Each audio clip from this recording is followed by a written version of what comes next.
Okay, so hi Peter, thanks very much for giving me your precious time. I just wanted to ask you a few questions, and if you could start by introducing yourself and your organisation. But I'm really interested, Peter, in why you think this new VCS Assembly will be important to your organisation, the sorts of people you help and support, and also the broader Black community that I know you're very passionate about helping. Okay, thanks, Jake. So, hi, my name's Peter Merrifield. I'm the CEO of Support When It Matters, or SWIM. And SWIM was set up with the clear intentions of working with older Black men who are experiencing substance misuse, mental health issues, and are quite often overlooked in the existing system and have basically poorer outcomes. And we work on the principle that we use lived experience, such as myself, who is now 16 years in recovery from drug and alcohol misuse and mental health. And we use that to share identification with the people we work with. Being born and bred in Hackney, I have witnessed the change in the demographics of the borough. I've witnessed the increasing problems that we have with substance misuse and mental health within the Black community. It is really important that we go back to where we was back in the 80s, where we had a strong voice, a strong presence in the borough.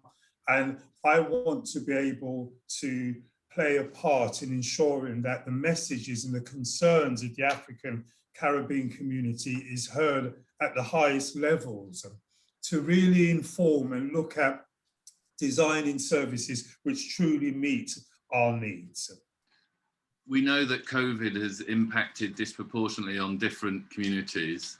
What do you think's been the impact on Black communities' emotional well-being, which will be the subject of the first VCS Assembly meeting? There has been a lot of concerns around the impact of the actual vaccine and the content of the vaccine and how this may affect people's health and well-being. We know that there has been higher levels of people who have experienced unemployment or have been furloughed or have underlying health conditions or comorbidities. People's spiritual beliefs have been interfered with in terms of feeling as though they're being forced to have to take this vaccine against what might be some of their principles, their culture. And also we do know that the impact of long COVID. So people who were previously really active and connected in their lives now find themselves unable to go back to work, unable to do the day-to-day things. And all of these things have made people much more anxious. And if you were to say one or two things to encourage other Black-led organisations like yours to get involved in the VCS Assembly, what would you say to them? We have to be the change we want to see. Having been proactive about getting involved in Assembly automatically has led to us having conversations around how services are designed.